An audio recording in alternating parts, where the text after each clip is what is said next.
Bueno, yo pienso que vamos empezando para que podamos conversar un poco. Los invito, por favor, para que entren a Miro, para que conversemos un poco sobre la actividad que hicimos y podamos después trabajar el tema del diseño para la empatía.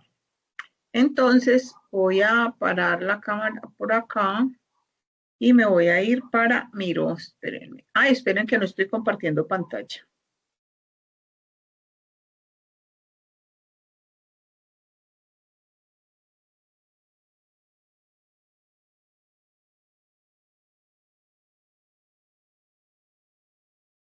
Listo, ahí estamos. Está Cristian solamente. ¿Necesitan el vínculo para volver a entrar o lo tienen ahí a la mano? Michelle y los demás. ¿Puedes colocar el vínculo, por favor? Hmm. Lo estoy buscando. Ah, pero es que yo creo que no lo puedo poner.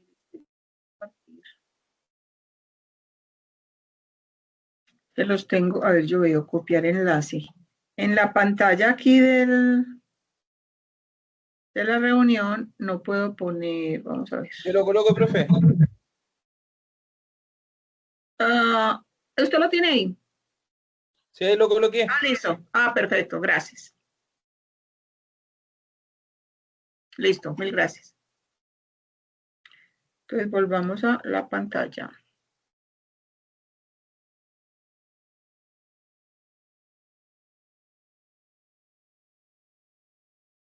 Profe, el correo que se pone es el de la universidad, ¿cierto? Con el que tú ingresaste, ¿con cuál? Es la semana pasada. Ya no me acuerdo. ¿No tienes uno de Gmail? Ah, sí, sí, sí, sí. El de Sí, Gmail, sí. mejor creo con el de Gmail. Okay. Ya está Lucas, Cristian. Ya no es quién. Michelle. Sí.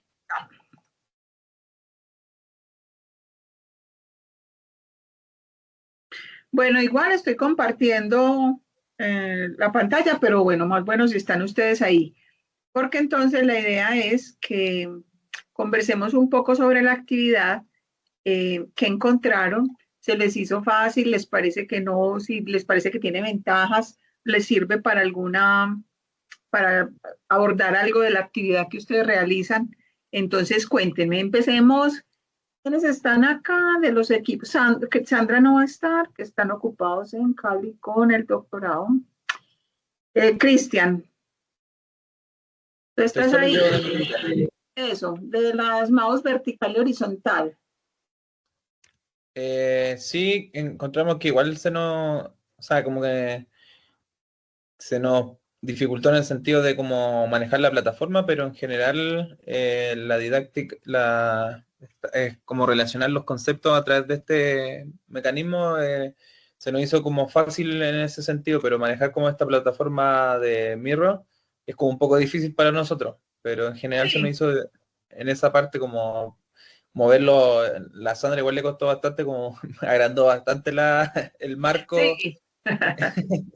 Se nos fue un poco el marco un poquito grande, pero en general como que intentamos como comparar los mouse verticales versus los mouse horizontales, en el sentido que muchas veces el horizontal es como el más económico y el que más se utiliza a nivel, por lo menos acá en Chile, el que más se utiliza en todos lados es solo el horizontal. El vertical normalmente lo utilizan las personas que tienen conocimiento de que el vertical puede ser un poco más funcional en el sentido de, en la forma de ocuparlo, pero en general acá en Chile solo se utiliza mucho el horizontal y no se utiliza en ningún momento el vertical. Entonces, en ese momento existe mucha mejora en algunos puestos de trabajo, sobre todo, por ejemplo, en el área de salud, que se pasan muchas horas utilizando el computador para evolucionar y todo. Sería mucho más agradable un mouse vertical en un escritorio que se pasa todo el día utilizando. Entonces, igual Claro, que discúlpame un momento. Por favor, le vuelven a enviar quién está escribiendo, Benjamín. Debe ser que no vio ahí el chat. para que le envíen otra vez, si es que no lo ve, el ingreso a Miro. Ahí lo mandé, ¿no? Listo, gracias. Muy especial ese tema con los mouse. Sucede una cosa, y eso es muy común con el diseño de productos, y es como la imagen que tienen los usuarios o que tienen los clientes. Claro, como el mouse horizontal es el más común, incluso la percepción que tienen los usuarios es de que el otro es raro. Y muchas veces la gente no se atreve porque es raro. Claro, que el producto es como distinto, se teme también en poco conocimiento y de la cultura que existe normalmente, que se ocupa el horizontal y el que siempre ha estado, desde cuando existía el que tenía la bolita adentro, el mouse siempre fue horizontal. Hace muy poco tiempo se insertó como el mouse vertical y se insertó muchas veces en el mundo gamer, y entonces como la cultura del mouse vertical todavía no se vuelve muy general en el ámbito laboral. Por lo menos yo no lo he visto mucho en el ámbito laboral, sino que más en el ámbito gamer se ve más la utilización de un mouse vertical. O las Sí, personas que tienen conocimiento ergonómico lo ocupan, pero normalmente en el mundo gamer se utilizó más porque como pasaban muchas horas jugando, había mucha producción de tendinitis y epicondilitis a través del mouse. Entonces por eso se empezó a utilizar ese mouse vertical en los juegos. Igual generaba como más un mejor agarre y más facilidad porque tenía más botones, por lo menos el mouse vertical gamer tiene más botones que el normal. pero entonces tiene más botones, significa que tiene más funciones. Tienen más funciones para jugar, pero por ejemplo, en general hay un mouse vertical que es ergonómico que el normal, que tiene los mismos botones que el mouse horizontal. Además, creo que tiene un botón extra, pero el mouse vertical normal tiene los mismos botones, pero el gamer trae más botones, pero que son utilizaciones específicas, que igual al colocar la mano en los 5 dedos se pueden utilizar más botones en el vertical. Hay en relación a eso, cuando uno hace comparación entre dos objetos o varios, pues, y uno se va a acercar a un grupo de usuarios, ahí es fundamental un tema de pruebas de percepción, porque ese tema de la percepción, lo que piensa la gente o lo que siente en relación con la diferencia, por ejemplo, de las versiones que hay, es importante y empieza a darle a uno información. Siempre, pues en la ergonomía, es que incluso es el tema que vamos a tocar ahora con el diseño para la empatía. La ergonomía siempre se ha instalado o se vale de información cuantitativa. Le gusta como la información científica que da un número, ¿cierto? Porque es verdad, digamos que facilita la valoración y la validación de un proceso, de una observación. Pero aquí, en este caso, toda esa parte de percepción emocional es muy importante. Incluso yo veo que ustedes aquí en el cuadro hablan, escriben costumbre. ¿A qué se referían, por ejemplo, con ese tema? ¿Qué querían mirar con eso? Las costumbres que existen, por lo menos acá en Chile, que es la cultura y costumbre, significa que la gente está acostumbrada a utilizar un mouse horizontal y que no lo llevan a utilizar el vertical porque tienen un poco conocimiento de la utilización en sí. Por lo menos acá en Chile es súper poco común ver el vertical, y el horizontal creen que existe una mejor comodidad para las personas y todo, pero en sí el vertical es el que es más cómodo en cierta utilización. De pronto ahí ustedes, bueno, escribieron la palabra costumbre y digamos que, bueno, aplica, pero de pronto nosotros los diseñadores hablamos de formas de uso, porque entonces Ah, uno con eso lo que evalúa es las formas en que la gente lo usa.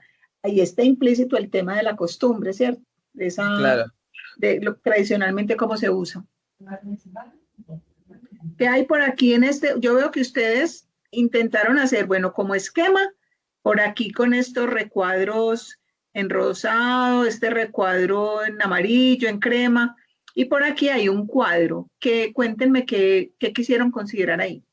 En el cuadro consideramos ciertas características del mouse vertical versus el horizontal, donde vimos que normalmente el diseño ergonómico es distinto entre uno y el otro, la postura de la mano igual es totalmente distinta y quisimos también comparar la prevención de lesiones y quisimos ver cuál es el uso recomendado y entre los dos cuál es mejor y cuál elegir. Dentro de todos, el diseño ergonómico es más ergonómico el vertical y el que previene más lesiones es el vertical y que tiene una postura de la mano más natural, también es el vertical.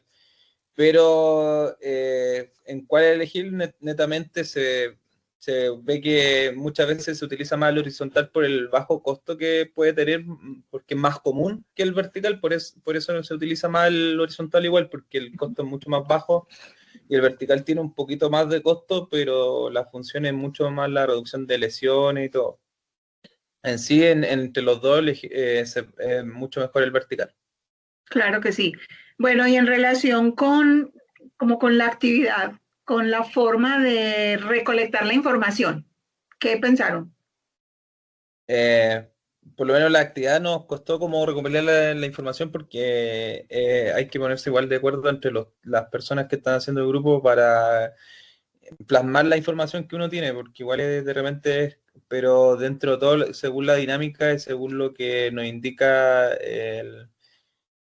fue entretenido porque igual uno puede ver como las características de la situación y ver a través de un esquema se puede plasmar mucho mejor las variables y los indicadores de este producto. O comparar dos productos distintos a través de esta dinámica es mucho más fácil.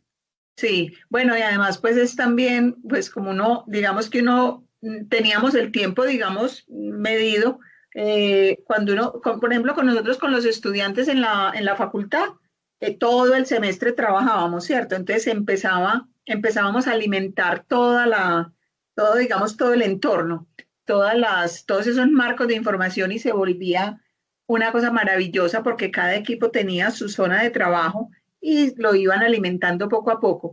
Eh, Igual me parece que les queda sirviendo como un recurso, posiblemente o para ustedes mismos en alguna otra actividad, y porque se van a dar cuenta que, bueno, no hay un tema de que uno sepa dibujar, es como de cogerle como el golpe, el ritmo, a, como al menú que tiene aquí al lado izquierdo y acuérdense que, ¿cómo es que se dice por ahí? Uno usando las cosas, prueba y error, es que va aprendiendo, pero entonces para hacer un primer ejercicio, pienso que nos fue muy bien. Sigamos con este equipo que Constanza sí entró. No, no pude entrar, no me dio la contraseña, pero yo creo que Benjamín ya está adentro, que es como de mi grupo. Ah, bueno, pero tú estás viendo porque yo en pantalla estoy compartiendo, ¿cierto? Sí, yo estoy viendo Sí se ve, pantalla. profe, se ve grande igual. Listo, cuenten entonces, cuéntenme sobre la actividad, cómo lo abordaron. Benja, no sé si quieras entrar, participar. Hola, hola a todos. Bueno, nosotros empezamos a hablar sobre los escritorios o las famosas mesas standing desk, que en realidad es algo súper innovador, que, o sea, por lo menos acá en Chile no es tan común verlo. Y bueno, como en el comercio también, eh, por lo menos yo que igual trabajo asesorando a hartas empresas que tienen oficina, creo que ni una ha aplicado alguna de estas mesas.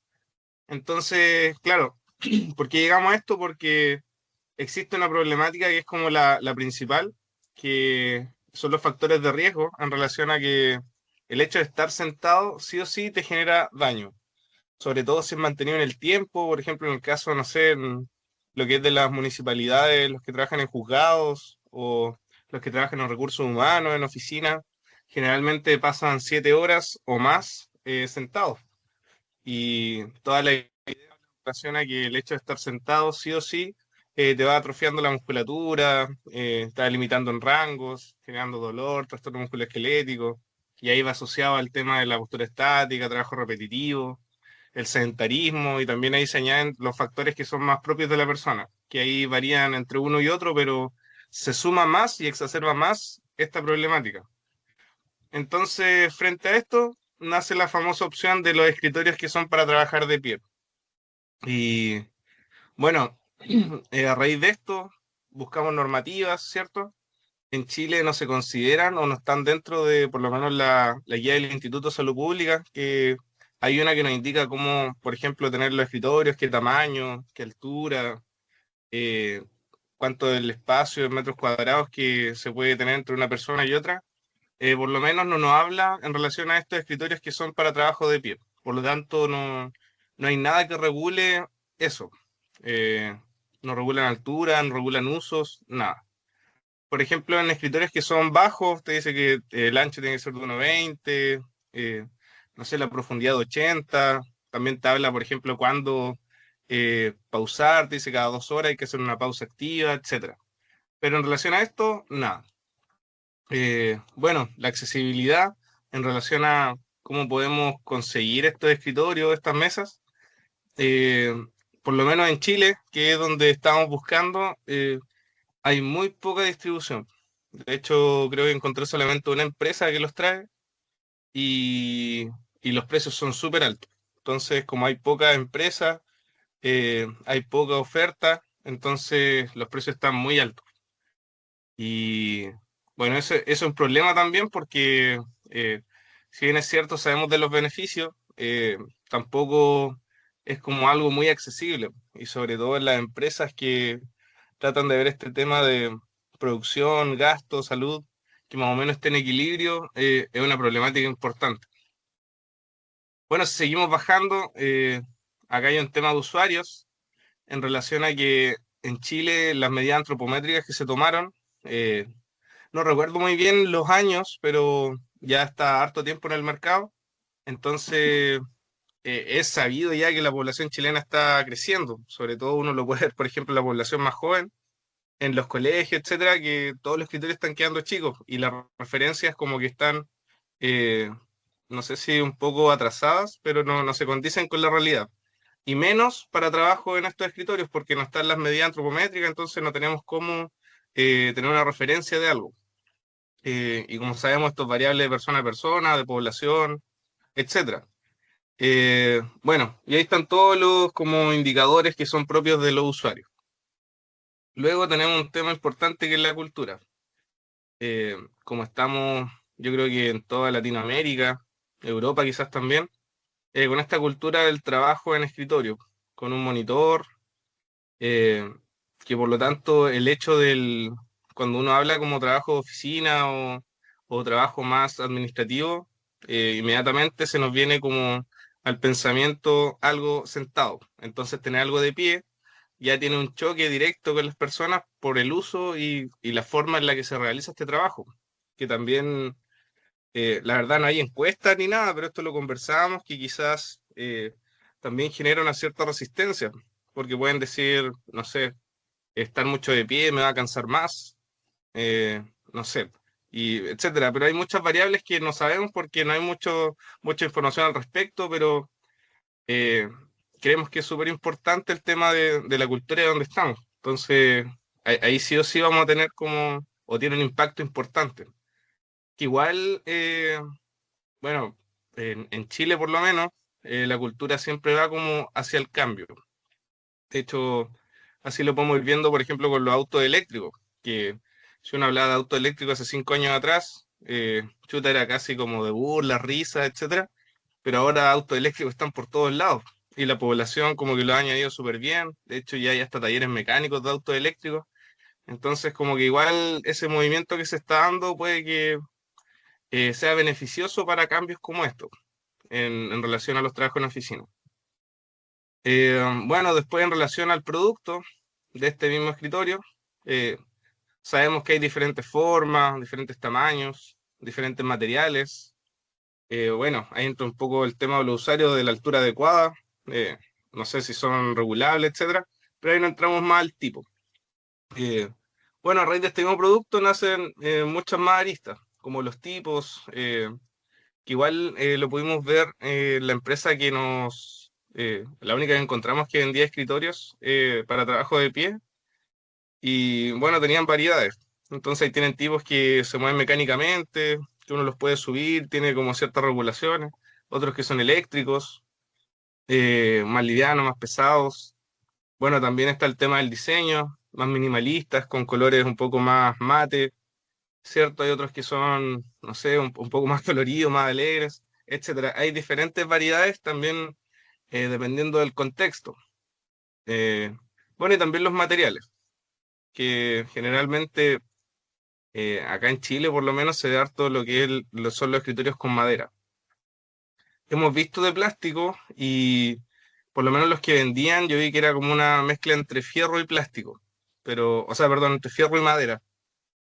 Y como que eso se varía, pero el hecho de ser de fierro es excesivamente pesado. Entonces, sobre todo para el transporte o para cambiarlo de un lado a otro, los de madera ya pesan y ahora agregarle fierro pesa aún más. Pero yo creo que aumentando un poco como la demanda, podrían haber más empresas y ahí después se trabaja con aluminio, no sé, plástico. Hay muchas cosas que ahora están más innovadoras y que también nos ayudan como el tema del movimiento y también para que sea mucho más práctico. Entonces, ¿qué beneficio nos trae esto?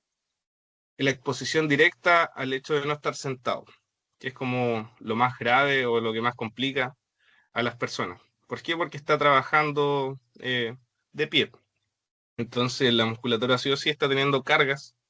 Bueno, también ahí se ven los huesos con beneficio, producto de que, no sé, las cargas de peso aumentan el tema de la absorción de calcio, la musculatura tiene un tono mayor al hecho de estar sentado. También la forma de cómo varían en esta posición es mucho más fácil que estar sentado, porque sentado las variaciones son muy pocas, y es como me acomodo un poco para el lado, me estiro un poco hacia atrás, estiro un poco las piernas, pero en cambio acá se puede variar en infinidad de posiciones. Bueno, la productividad que siempre he sabido que cuando un trabajador o un puesto de trabajo tiene un confort mucho mayor, la productividad también aumenta, ¿ya? Y hay muchas cosas que van de la mano también a esto.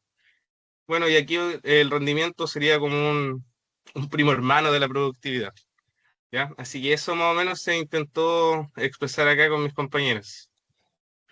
Bueno, y es que además ustedes escogieron particularmente, igual que el otro equipo, un objeto de esos que no son lo cotidiano, que no son lo común en el mobiliario y en los objetos pues como de uso de las oficinas. Y es bien interesante. Lo que pasa es que uno sí cuestiona que el trabajo de pies puede cansar más a las personas. Herman Miller, por ejemplo, tiene unas alternativas de esas mesas que son graduables, entonces el trabajador puede estar sentado un rato y pararse otro rato, pero entonces, ¿cuál es el problema de ese tipo de objetos? Son muy costosos, porque en la medida en que tienen más tecnología, son más costosos. Sin embargo, hay posibilidades pues también, y supongamos que con fabricación, con madera, o sea, no tendría por qué plantear, lo que pasa es que si se quiere graduable y con unos mecanismos, digamos, con unos controles más sofisticados, es más costoso, pero se podría pues también de una manera con una tecnología menos compleja también hacerlas graduables. Yo sé, por ejemplo, Medellín es una ciudad de confección, tiene, es importante en la confección textil. Y yo sé que, por ejemplo, ya hay empresas que tienen máquinas de coser donde los trabajadores están de pies. Esa pues no me explico cómo es, porque o cómo hacen pausas de trabajo, porque ya de por sí la máquina de coser plantea pues un cansancio el estar sentado, pero también estar de pies todo el rato. Entonces, bien interesante ese ejemplo de las máquinas y valioso, y también que se presta para hacer un ejercicio de percepción con distintos usuarios. Gracias, Benjamín. Pasemos aquí a quienes están por ahí de este equipo. Lucas, Profe, adelante. ya, a ver, la premisa de este análisis se centra netamente en los mudadores que tienen que usar las educadoras de párvulo, ¿ya? Bueno, se supone que todo radica en el tema de, primero que todo, los factores de riesgo que conlleva, por ejemplo, el trabajo de la educadora de párvula a la hora de usar el mudador, ya con los diferentes niños que digamos que con los cuales interactúa durante su jornada laboral, ¿ya? Entonces, ¿qué factores de riesgo pesquisamos nosotros en este caso? La altura del mudador, ¿verdad? La sobrecarga postural que se puede generar. En este caso, si es que no está pensado, por ejemplo, para el percentil 5,95, ¿verdad? El esfuerzo físico que se tiene que hacer, porque acá nosotros entendemos de que una educadora de párvulos durante el día tiene que interactuar con muchos niños, por ende hace demasiadas repeticiones para cargar, digamos, el peso del niño para hacer la muda, por ende requiere de un alto esfuerzo físico. Además de eso, muchas veces el diseño, digamos, de los camastros o de la sala donde se realiza esta tarea no tienen los materiales muy al alcance de las personas, por ende también puede ser un factor de riesgo el hecho de que la distribución no sea la más óptima, ¿cierto? Y además de eso, bueno, la seguridad, ¿ya? Eh, bueno, se supone que dentro de la actividad que nosotros estamos analizando, el protocolo que tenemos que seguir sería levantar al niño, trasladarlo, desvestirlo, limpiarlo y luego desechar los residuos, ¿cierto? Se oye una tarea sencilla, pero nosotros como ergónomos siempre tenemos que analizar el hecho de la repetición de la tarea y el espacio donde se ejecuta la tarea, además del contexto y las características de la persona en este caso que realiza la tarea. Por ende, en todos esos factores nosotros nos fijamos para analizar este caso, ¿verdad? Bueno, también colocamos el contexto, ¿verdad? Donde los contextos que deberíamos analizar, mejor dicho, del espacio físico, ¿cierto? La iluminación, si está ventilada o no la sala, si las dimensiones del espacio son adecuadas, por ejemplo, para transitar libremente, para ejecutar la tarea, si existen obstáculos o no existen obstáculos, ¿cierto? Etcétera. Además del número de personas, que yo creo que es súper importante, puesto que si solamente una persona realiza esta tarea, evidentemente a la larga va a tener mayores probabilidades de generar algún trastorno musculoesquelético, ¿cierto? Alguna fatiga, ¿verdad? Etcétera. ¿Ya? Eh, bueno, respecto a lo del usuario, ¿quiénes son los usuarios que nosotros analizamos? Obviamente las educadoras de párvulos que en el fondo tienen sus características personales, que pueden ser, por ejemplo, la edad, el género, el peso, etcétera. La altura también, que hablamos delante de los factores de riesgo con la altura del mudador, ¿verdad? Y eso. Y por último, bueno, lo que nosotros, es que en general esto es como todo un conjunto, entonces el producto al final, nosotros lo que nos vamos a fijar a la hora de hacer este análisis del diseño sería en la altura del producto, ¿verdad? Si es adecuado o cumple con las características que debería tener según las trabajadoras o trabajadores contratados, ¿verdad? El ancho, quiere decir, digamos, si es que cumple o no con las dimensiones para hacer la tarea correctamente, ¿verdad? La estabilidad, que es súper importante, un producto inestable, ¿verdad? Aporta que se cometan errores, a que se haya un mayor esfuerzo, ¿verdad? Mayor probabilidad de accidentes, etcétera. Que el material sea firme, ¿verdad? Y digamos también de un material lavable, ¿cierto? Que sea como adecuado para hacer la tarea. Que tenga implementos de seguridad, como por ejemplo estas colchonetitas, ¿cierto? Que no, digamos que se prevengan, no sé, por los golpes, ¿verdad? Etcétera. Y eso, en general. Ese es como todo el análisis que hicimos con el equipo de trabajo, digamos, a la hora de analizar este tipo de diseño, de diseño del mudador, digamos. Lucas, tú ahí tienes un punto que incluso no lo mencionamos, no lo mencionaron los otros equipos y es muy importante. Y tiene que ver con, ustedes dicen, el protocolo de mudas. Esto es lo que sería la secuencia de uso. Porque, o sea, los diseñadores, por ejemplo, hablamos de secuencia de uso. ¿Cuál es el orden en el que la persona, qué es lo que hace y cómo lo hace? ¿Y cuál es el orden? Eso es muy útil.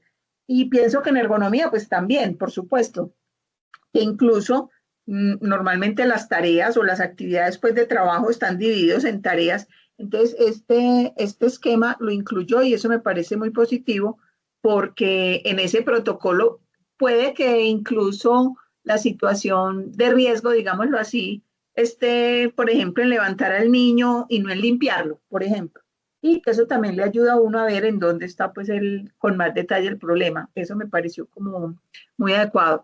Y el hecho de que ustedes tengan dos usuarios, obviamente, también que los otros equipos, de pronto, no sé si es que no se prestaba, habría que mirarlo con detalle, pero el hecho de tener dos usuarios también es importante porque el problema podrá ser de altura para educadora, pero el ancho y el largo de la zona donde se cambia el niño también es importante.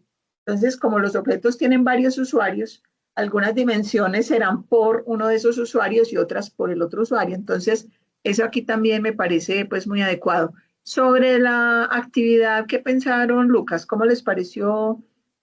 Si le ven algún beneficio, utilidad.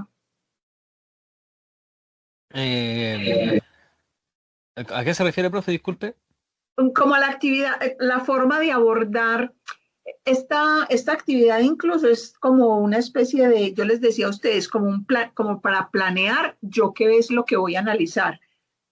Ah, ya, usted dice la actividad de Miro, ok, Sí, la que hicimos.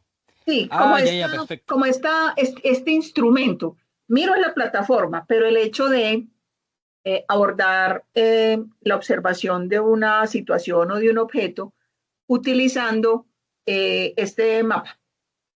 O sea, es que yo creo que es súper útil y práctico. La verdad es que yo no se me habría ocurrido hacer un análisis de este tipo a la hora de, por ejemplo, estudiar un diseño de un objeto, un puesto de trabajo. A ver, a mí me parece súper útil. Yo creo que es muy práctico en el sentido de que uno tiene que ir desglosando por parte, digamos, algo que se ve muy sencillo, puede ser muy complejo a la hora de desglosarlo. Sí. Entonces, yo creo que de eso se trata, digamos, el análisis que todos deberíamos hacer cuando estamos trabajando en el área de ergonomía. Porque si nos fijamos solamente, por ejemplo, en lo superficial y no llegamos a un análisis más exhaustivo, creo que estamos haciendo la pega media, como se dice acá en Chile. O sobre todo, la pega medias, o sobre todo porque uno siempre, digamos que la mirada de ergónomo lo lleva a mirar como siempre lo mismo, ¿cierto? Como, Claro. sí, claro, la persona que se está enfermando de lumbalgia, o sea, como que limita la mirada. Digamos, este esquema o este mapa también tiene como dos momentos. Hay un momento donde el mapa son solo títulos, como quien dice qué es lo que yo voy a analizar, pero después uno también se lo puede mostrar al cliente mostrándole desarrollado cada cuadro, como ya, como con detalle lo que encontró, y entonces eso se va a ver más enriquecido gráficamente, más ameno para mostrar la información, porque muestra como todo el panorama de la situación. A Es eso me refiero. es que claro, como usted dice, se presenta de una manera más profesional, por así decirlo, porque al desglosar algo, que como les digo yo, la gente lo ve muy superficial, pues no sé, pues el mudador de la educadora de párvulo, la gente dice, ya, pero yo ya lo conozco. Pero cuando nosotros presentamos algo como esto, ¿cierto? Que tiene diferentes puntos y cada punto se va desglosando aún más, la gente dice, chuta, no había visto esos detalles que uno comúnmente no se puede analizarlo. Entonces yo creo que es bueno porque así también las personas a la hora de presentar, como usted dice, este tipo de trabajo o de proyecto, se dan cuenta de que hay cosas que pasan por alto y que uno como ergónomo las ve y les puede ser útil para, digamos, más adelante hacer un mejor análisis a la hora de implementar un producto o un puesto de trabajo. Y un asunto, no sé cómo funcionará ya, ustedes me contarán, por ejemplo, en los informes que se le entregan al cliente cuando usted va a hacer su trabajo.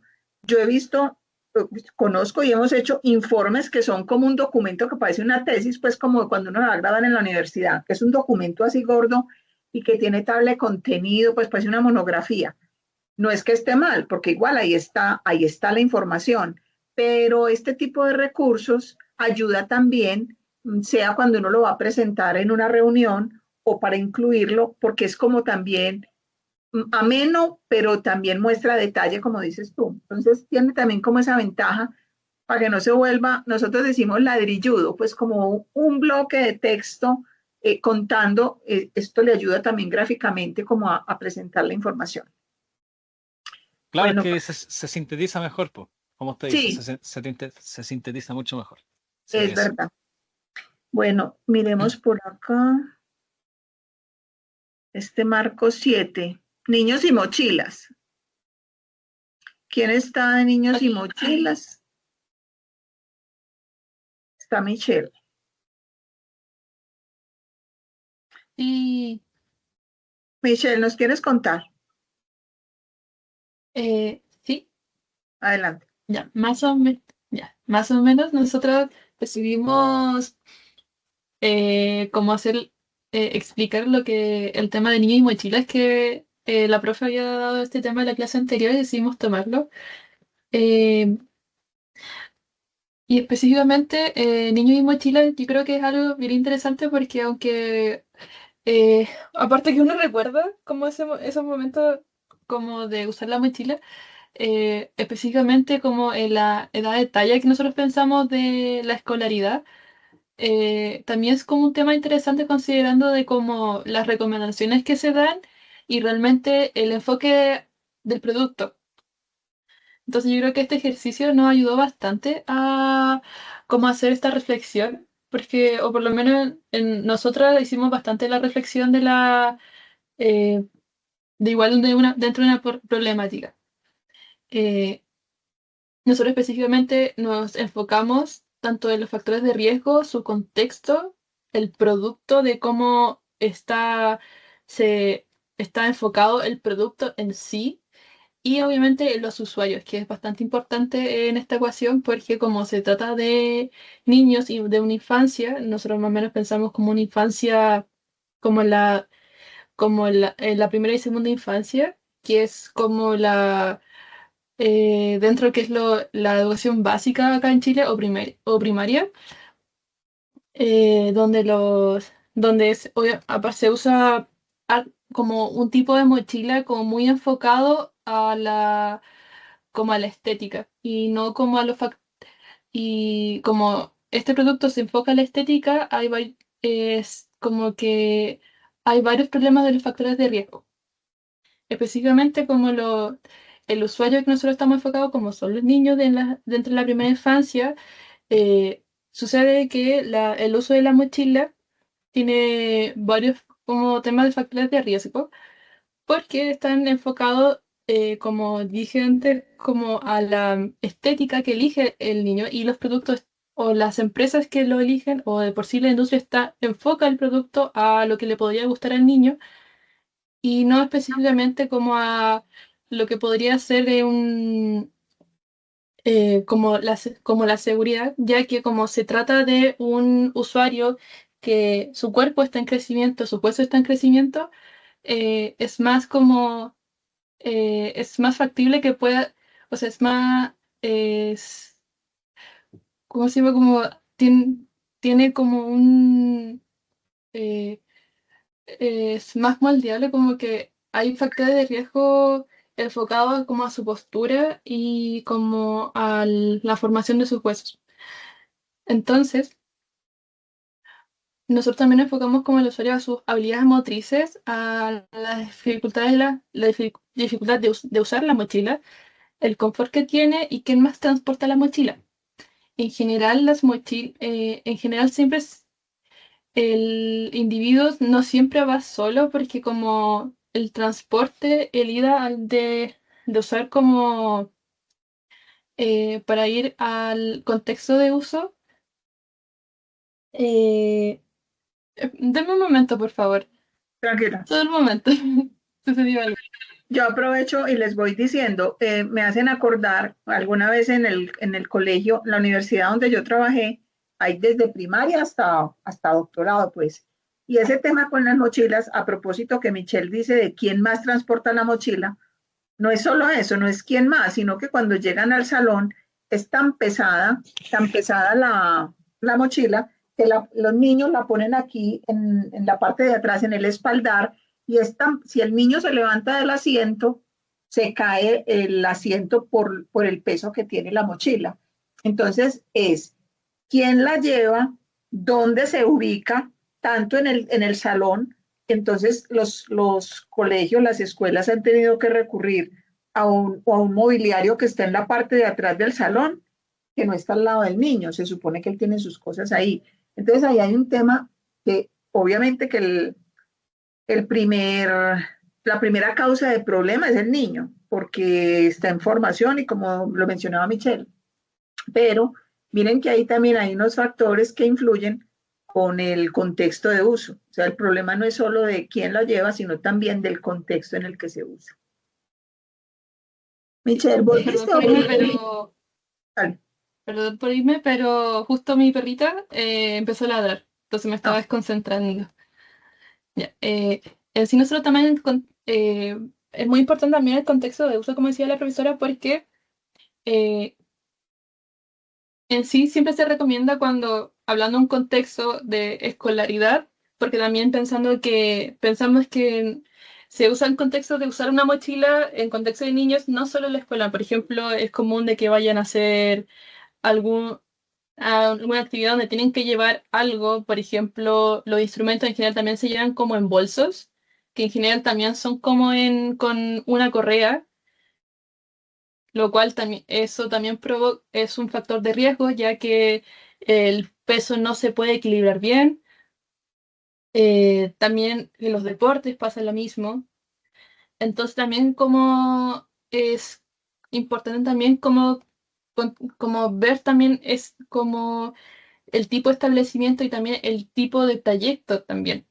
Porque en general como en ese tipo de edad, no, los alumnos o los niños no se van solos, se van con sus padres, las personas que los cuidan, o se van en cierto transporte escolar o transporte público, eh, lo cual disminuye como la exposición en sí a usar una mochila. También se debe recalcar que en sí el producto, en general se recomienda que las mochilas en la escolaridad no superen el 10% de la corporalidad del niño, del peso. Sin embargo, con el tiempo se ha ido como dentro de la educación básica o educación primaria, cada vez se están poniendo más materias o como exigiendo que el alumno lleve más cosas y aparte que las mochilas no estéticamente como que no son completamente ergonómicas, no sé, como que los tirantes no son, algunas mochilas son solo con un tirante, algunas solo son para estas con rueditas que se tiran, Ajá, o también son como tienen dos tirantes, pero son más delgadas, y todos esos factores que tal vez son mochilas muy bonitas, sin embargo, como que no están adaptadas no solo a la corporalidad del niño, sino como no están adaptadas para llevar un peso.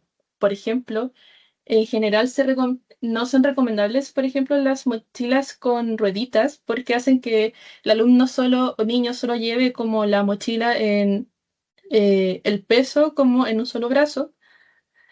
También como que las mochilas si son muy grandes, el apoyo queda totalmente en la espalda baja, ni no dentro de las lumbares, o sea, de las torácicas. Algunas como que solo son de un tirante que se cruzan, entonces el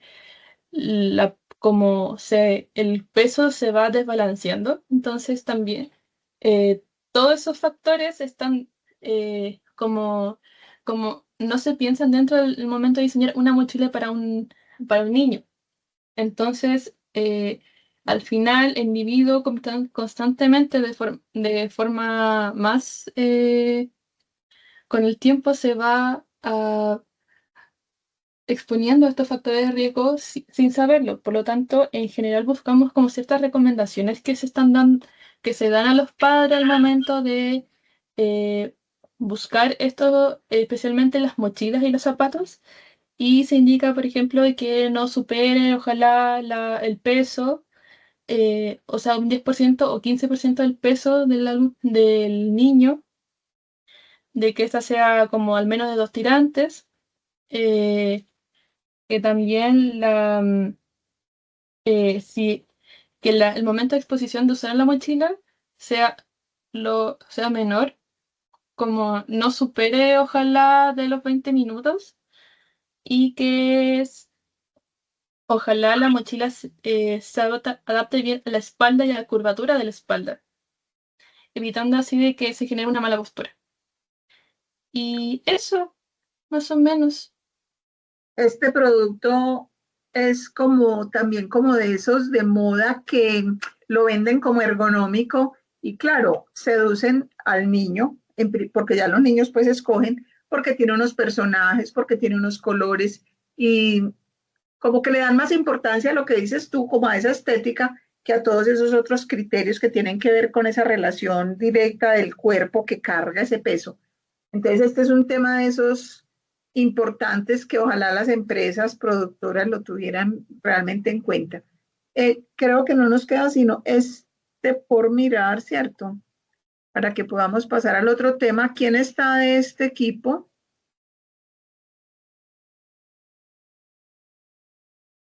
¿Cierto que no está ninguno del equipo acá?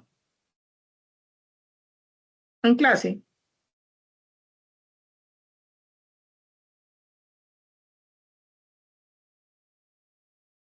Por favor, me responden.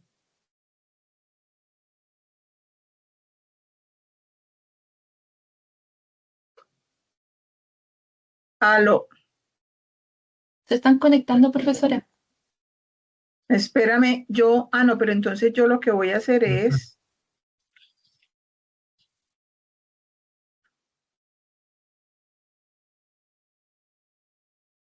pasamos entonces al tema de hoy, que no pienso que alcancemos a hacer un taller y sobre todo ya se van a dar cuenta por qué, porque el tema tiene una particularidad que necesita unos usuarios, estar con usuarios reales. Entonces, les propongo, yo veo si ya hay por aquí. Bueno, Anja ya llegó.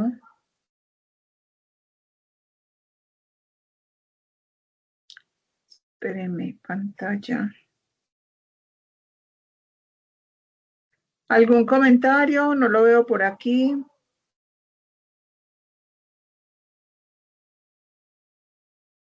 Osvaldo tampoco está, ¿cierto?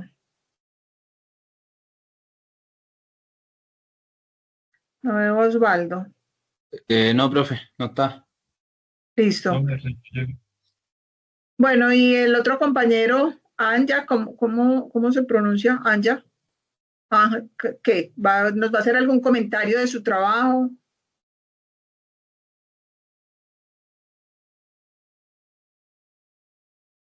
Estoy complicada para hablar, profe. Sí, estás enferma. No por el ruido alrededor. ¿Tienes ruido allá o sientes ruido de acá?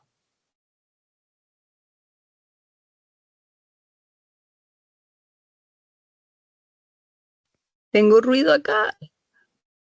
Bueno, si quieres, entonces, bueno, igual hagamos aquí un pequeño comentario. Aquí yo veo que hicieron el tema de consideraciones de diseño de exoesqueletos. Bueno, ellos fueron muy juiciosos en separar aquí usuario contexto y aquí en la parte de producto. Y también lo hacen así de manera, digamos como se planteó el ejercicio, de manera genérica de qué es lo que se va como a mirar a considerar pues de los exoesqueletos.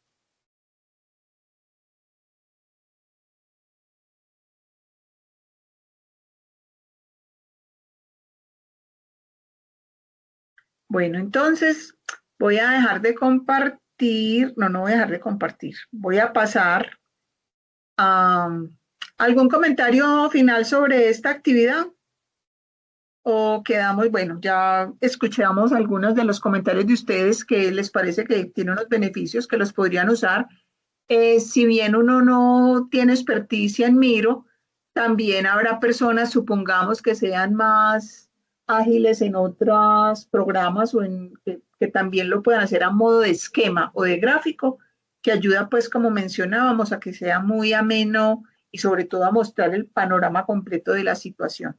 Entonces, espero que les sirva como recurso y que lo puedan usar en otra ocasión. Si quieren entrar a Miro, ustedes pueden crear con su correo electrónico, uno gratis puede crear hasta 3 tableros. Ya si quiere tener más tableros, tiene que pagar, pero es una ventaja el hecho de poder tener por lo menos 3. Entonces, vamos a pasar al tema que quería mencionarles hoy. Espérenme. Ahí están viendo la pantalla completa y ya no ven las diapositivas al lado izquierdo, ¿cierto? Ya sí la ven completa. Sí, profe. Listo. ¿Llegaste, Diego? ¿Qué me haces? Pues 10 minuticos estaba oyendo. Ah, bueno. Sí, dimos como una miradita a lo que habían, a los esquemas que habían hecho en Miro. Que si bien para algunos puede ser extraño porque tiene mucho como de recurso gráfico, se defendieron muy bien. Igual es como la familiaridad que uno pues tenga con la plataforma. Entonces, digamos que hoy como último tema, quería poner en su consideración, yo ya les había mencionado, y ya lo vemos pues en este esquema, que es ergonomía y diseño como. Esta actividad, por ejemplo, nuestra primera conversación en CONCE y ahorita esta actividad que hicieron por medio de ese esquema gráfico, busca que uno aproveche las características de los componentes del sistema usuario, producto, contexto y actividad, y si uno, digamos, lo desglosa y los pone con detalle, hace como la tarea que le interesa a la ergonomía, observar con detalle esa situación para uno poder identificar cuál es el problema y tomar unas decisiones. Entonces, digamos que analizar las características y los requerimientos de los componentes del sistema es una forma de hacer ergonomía y diseño. Y también definiendo, analizando los valores de uso. También les había mencionado que ustedes ya los vieron, los procesos de diseño centrado en el usuario o los métodos de usabilidad son también una forma como el diseño y la ergonomía establecen esa relación. Incluso, no sé si conocen, hay un libro, me voy a salir de acá, vamos a salir de acá de esta pantalla, lo tenía por aquí, espérenme, aquí está. Este libro de Patrick Jordan, ahí lo están viendo, ¿cierto? Este libro de Patrick Jordan se llama Una introducción a la usabilidad. Este libro lo deja uno pensar, pues porque la usabilidad, uno dice, bueno, ¿qué tan usable es un producto? Y uno habla ustedes ya lo vieron en alguna de las clases con alguno de los profesores, no recuerdo si fue con Rosalí o con Christopher, que uno habla de la seguridad, la satisfacción, la eficiencia que le da a uno un producto. Pero eso es como, pero ¿yo cómo hago eso? O sea, finalmente yo cómo logro identificar si está siendo seguro, si está siendo eficaz, si está siendo eficiente. Les recomiendo este libro porque me voy a mover aquí a la tabla de contenido. Por aquí, este libro tiene métodos para evaluar la usabilidad. Ahí es cuando uno dice, hay un montón de metodologías y de instrumentos que ya conocemos que nos sirven a nosotros desde la ergonomía para acercarnos a evaluar a esa persona en actividad. Les recomiendo este libro, tiene muchas metodologías, muchos instrumentos, y porque también enseguida les voy a contar cómo está, digamos, esta alternativa que les voy a mostrar del diseño para la empatía, surge por aquí en uno de los métodos de usabilidad. Entonces, vuelvo aquí.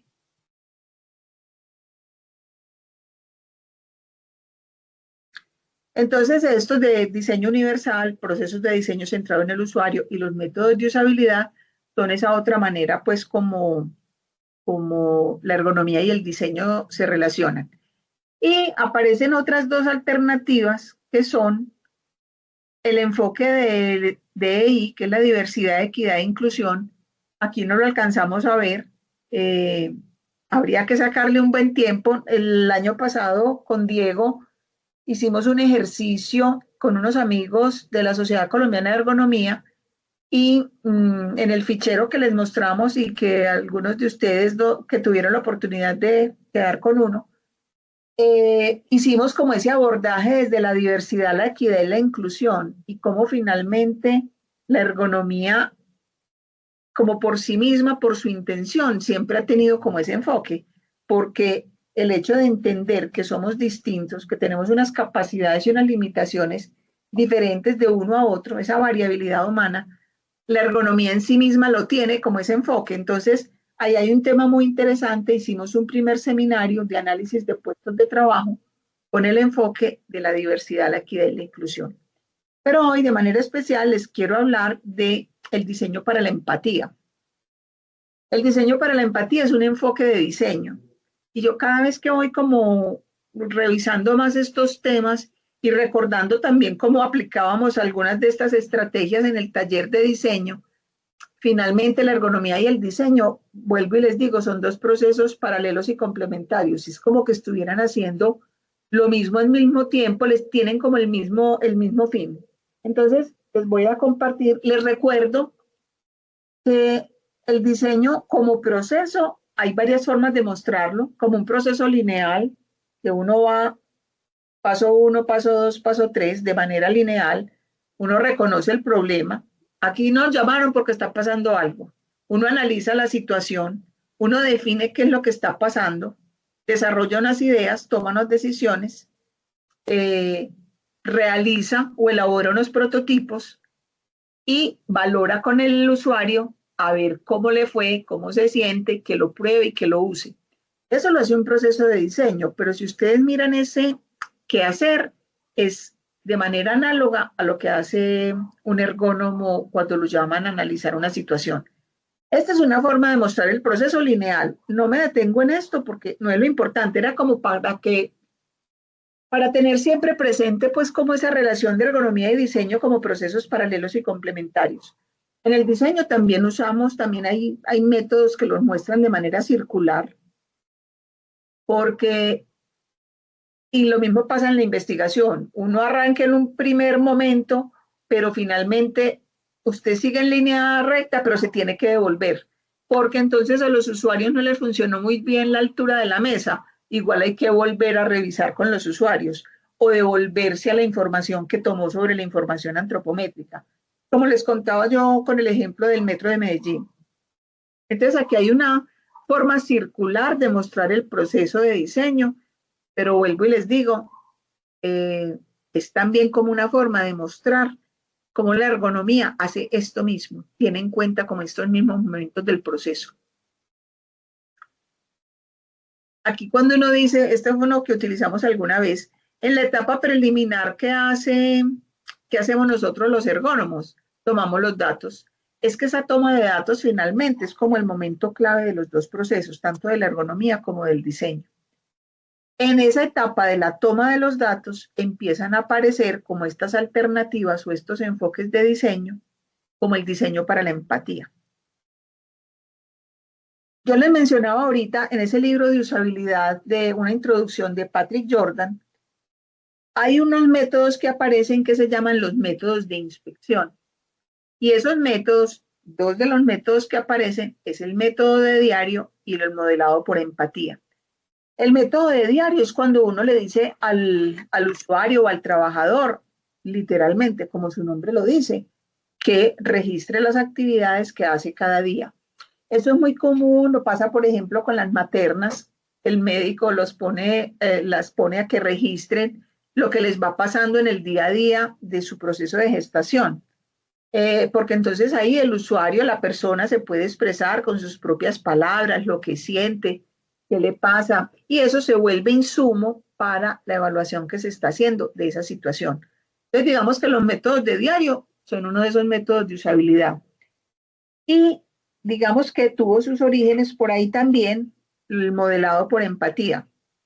Cuando uno habla del modelado por empatía en los métodos de usabilidad, surge como cuando quiere que uno se ponga en la situación, normalmente surgió para ponerse en el lugar de las personas en situación de discapacidad, como simulando lo que pasa.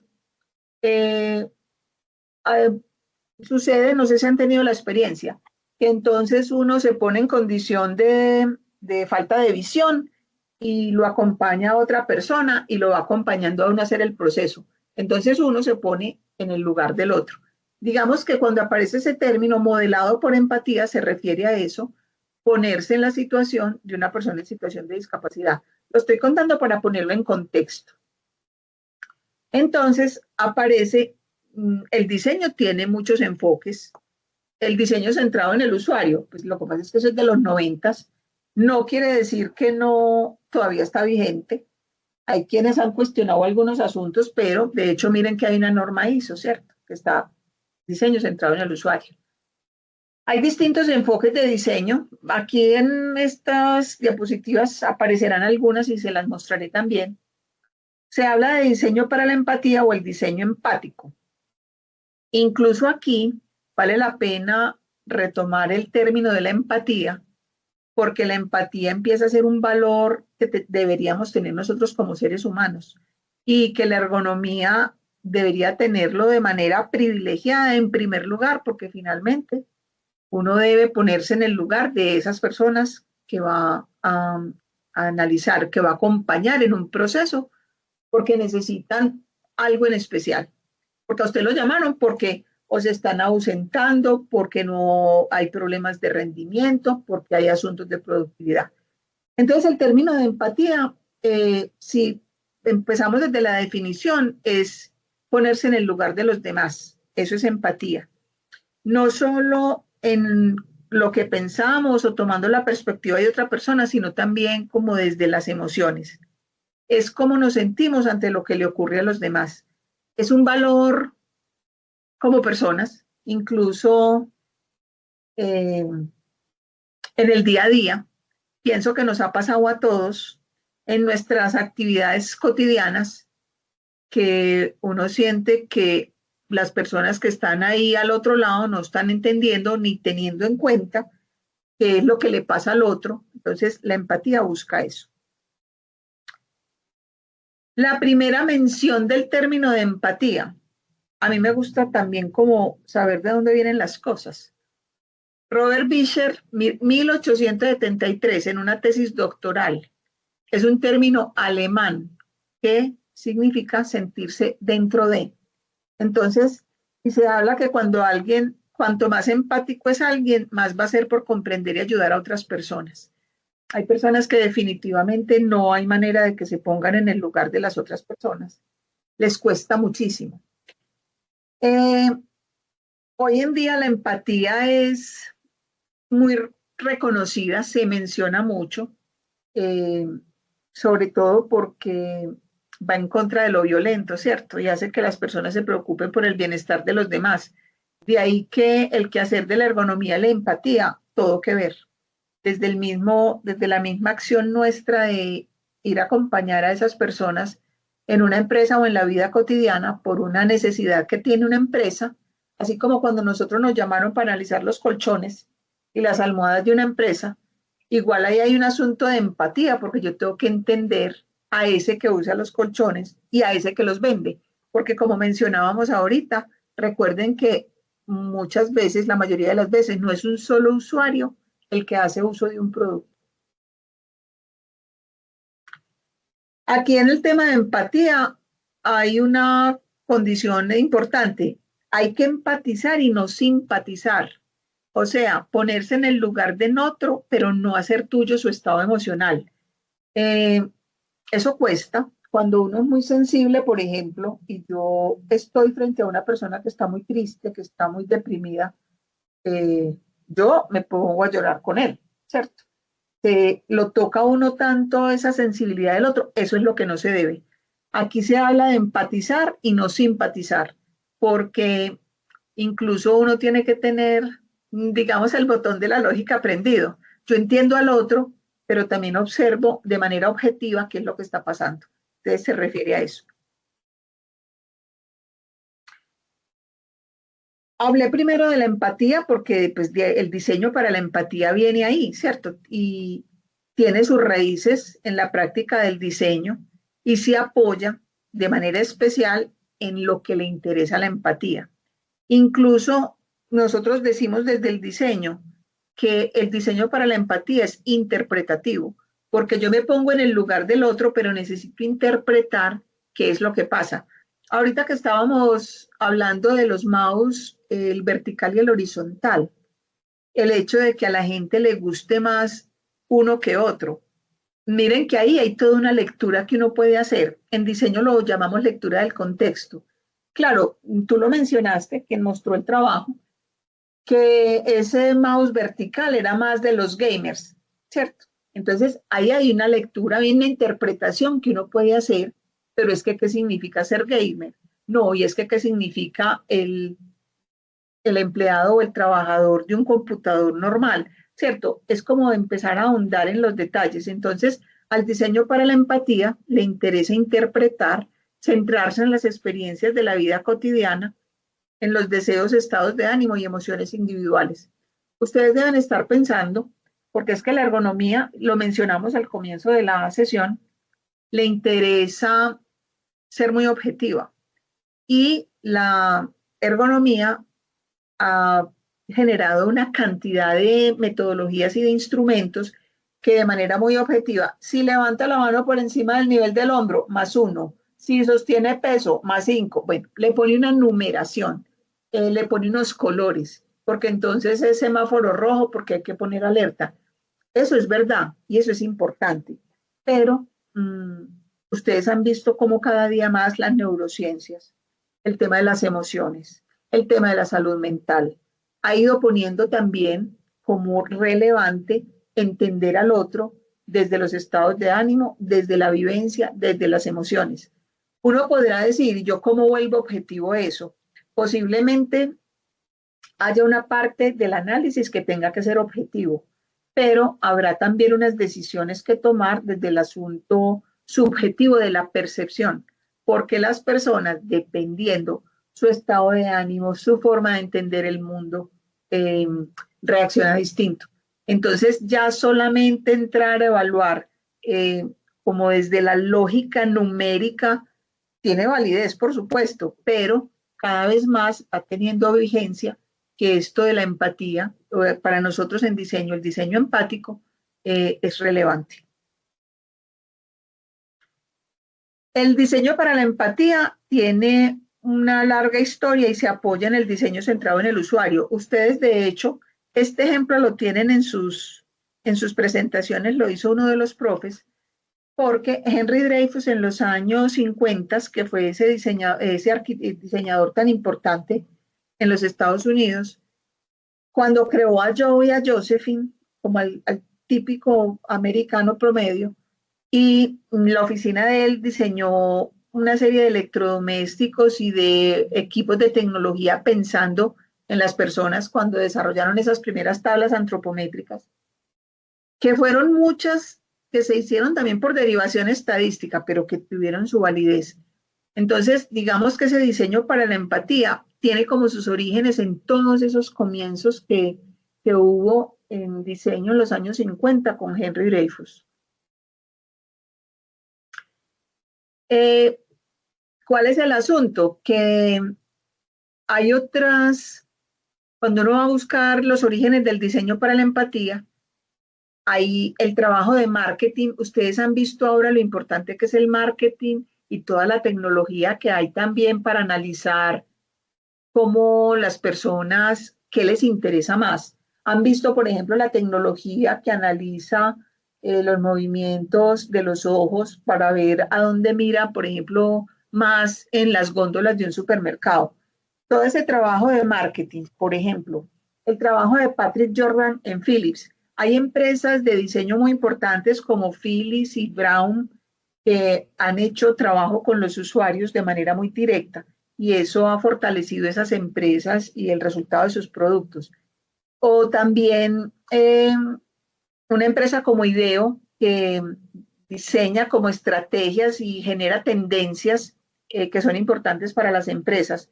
Entonces, los diseñadores empáticos estudiaban cómo las personas interpretan las emociones, hablan de ellas y las comparten.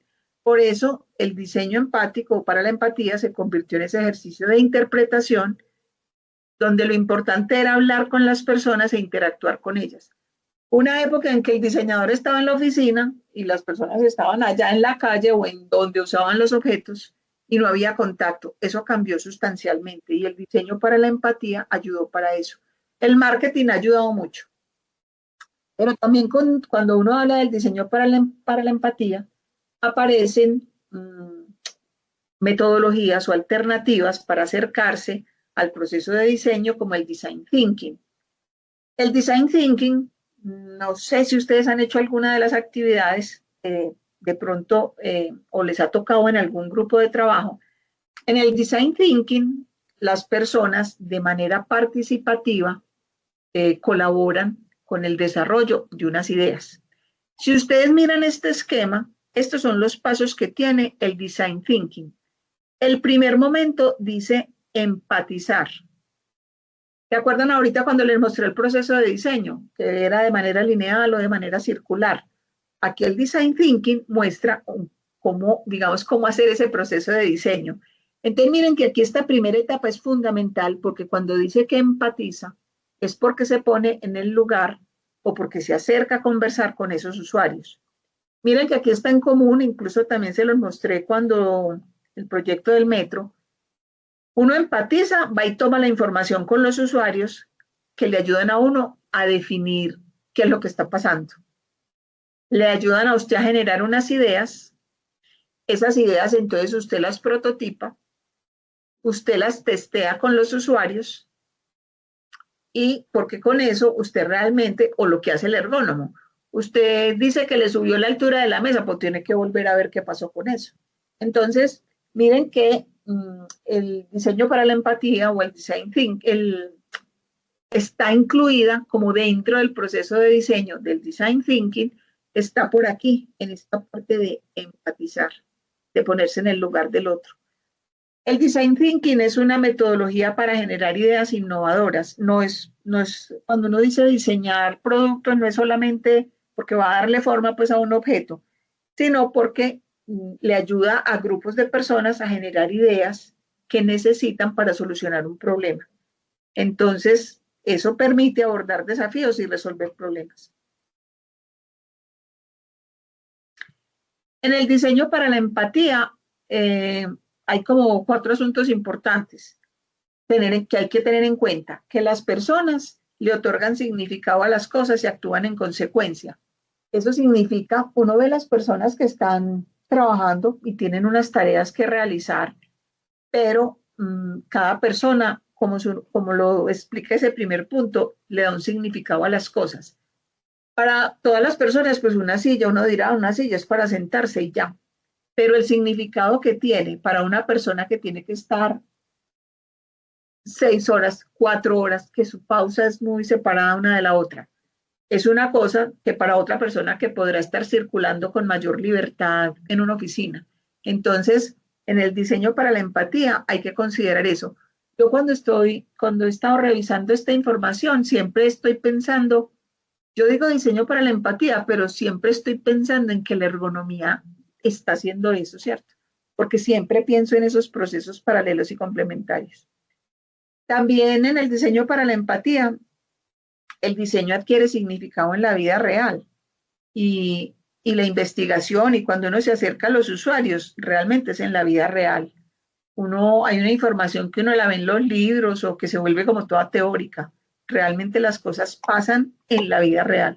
Entonces, estos son 2 puntos importantes del diseño para la empatía.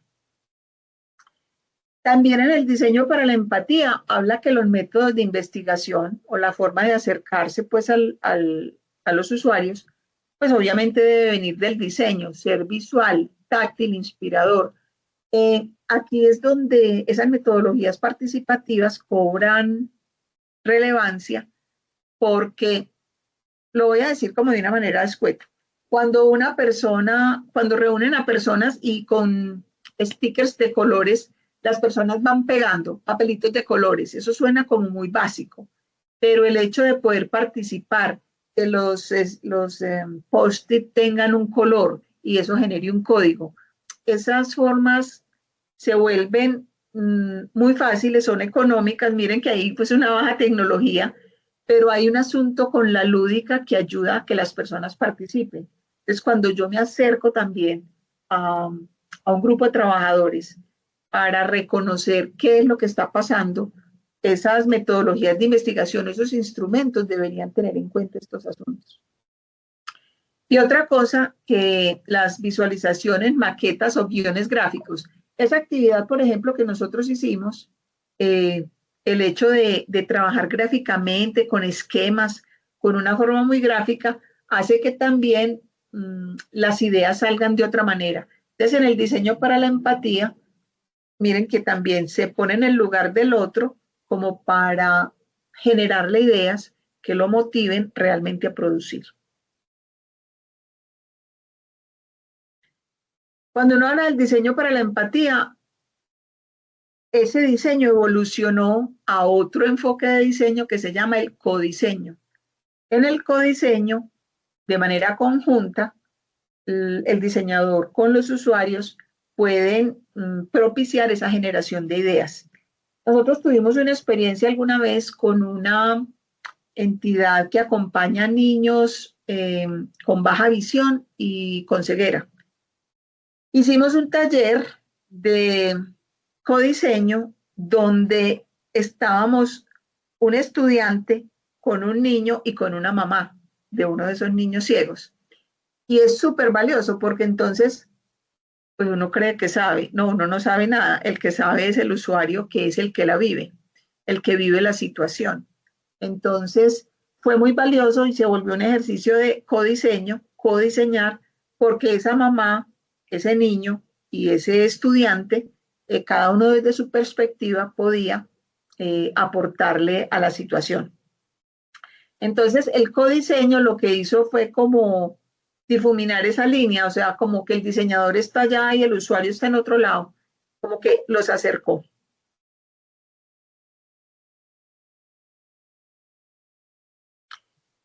Esto les queda ahí como registrado, pero sé que no es, pero podría ser de su interés en algún momento. Otros proyectos claves que han tenido en cuenta el diseño para la empatía. Ahora les mencionaba que hay proyectos que estudian las experiencias, por ejemplo, emocionales en el diseño. Ese proyecto se llama el proyecto eDesign. Son proyectos que existen y que uno puede buscar cómo abordaron el proceso. O, por ejemplo, hay proyectos que incorporan el diseño para la innovación social. Tenemos grupos, por ejemplo, de estudiantes que han ido a regiones vulnerables del país o regiones donde tienen una forma de producir artesanía, pero que por la ubicación en la región es difícil vender sus productos. Llegan los diseñadores, conversan con esas personas y les ayudan a ellos a generar unas ideas que sean más, como les dijera, que sean más fáciles de vender o que de pronto aprovechen mejor ese material con el que ellos desarrollan su artesanía o que aprovechan recursos de su región o de su zona que no han tenido en cuenta y se pueden volver proyectos de diseño. También hay proyectos, miren este último que dice, hay proyectos para cómo aplicar la narrativa al diseñar identidades locales en un sistema de gran tamaño. El metro de Helsinki fue, obviamente toda la parte técnica, tecnológica del metro no, pero todo el tema de las estaciones y de lo que pasa alrededor de las estaciones tuvieron en cuenta como esas vivencias y tuvieron en cuenta las personas. Esto es más, lo pongo ahí más por si en algún momento les interesa conocer como proyectos que han tenido en cuenta el diseño para la empatía o el codiseño. Si ustedes miran acá, cuanto más se acerca el diseñador al usuario real, más fácilmente puede adentrarse en su mundo. Y eso finalmente es lo que le pasa al ergónomo, en la medida en que más esté con el usuario de una manera real, como lo que pasa cuando están en la oficina y de pronto dicen, uy, llegó el ergónomo, y entonces la gente se sienta bien. Ahí hay como una actitud postiza. En la medida en que el ergónomo y los diseñadores se puedan acercar al usuario de una manera más tranquila, que realmente le permita a uno obtener esa información, será mucho más valioso. Miren aquí entonces cómo el diseño universal, el eDesign, la usabilidad, el diseño de experiencias, el diseño centrado en el usuario, el diseño participativo, se vuelven enfoques de diseño que ayudan a que uno se ponga en el lugar del otro y que obtenga esa información que le contribuya con el análisis y el diagnóstico que uno puede hacer desde la ergonomía. Hablando de diseño para la empatía, aparece una herramienta que era la que les quería compartir, que es el mapa de empatía. El mapa de empatía es una herramienta visual que ayuda a comprender a los usuarios, sobre todo en el contexto del diseño centrado en el usuario. Facilita la empatía y le permite a uno identificar pensamientos, sentimientos, comportamientos de una persona o un grupo de personas. Puede pasar que uno se vaya a acercar a un grupo de usuarios por un problema netamente musculoesquelético, ¿cierto? Hay unos temas que tienen unos asuntos anatómicos, biomecánicos, puede que antropométricos, de diseño, pero esta parte que tiene que ver con las emociones, si uno se pone a hacer una revisión en las metodologías de la ergonomía, uno no las ve, no es como lo común. Normalmente las metodologías, incluso ya están clasificadas, ¿cierto?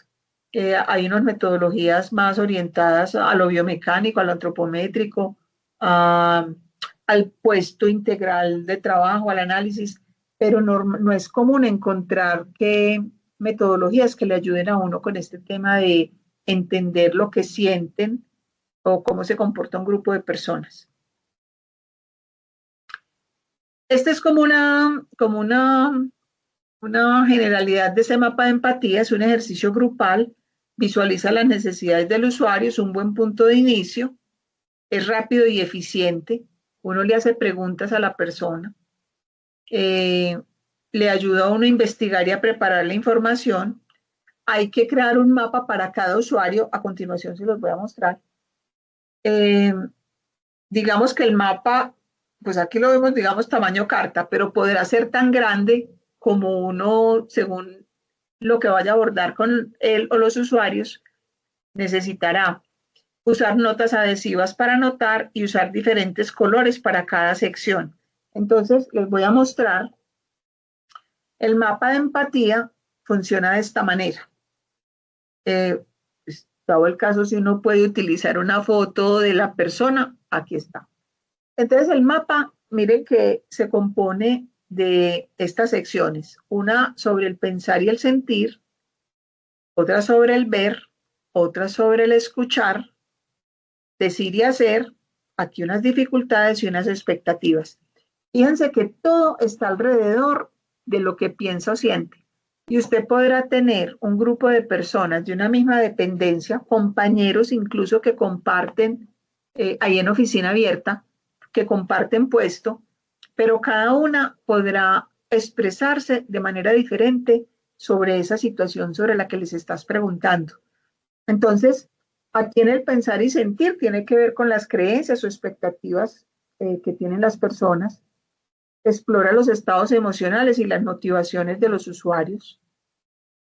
Aquí, por ejemplo, en el ver, describe lo que los usuarios ven en su entorno. Incluye su entorno físico, los elementos visuales con los que interactúan, o, por ejemplo, sobre lo que escuchan. Aquí hay con más detalle preguntas que uno le puede hacer a las personas. ¿Qué le importa realmente? ¿Cuáles son sus principales preocupaciones? ¿Cuáles otros pensamientos y sentimientos pueden motivar o influir en sus pensamientos? Miren que aquí, por ejemplo, en lo que ve, ¿qué es lo que ve en su entorno cercano? ¿O qué es lo que ve en el mercado o en el contexto sobre algo en especial? Pues se le esté preguntando, ¿qué es lo que otros dicen y hacen? ¿O qué está mirando o qué está leyendo?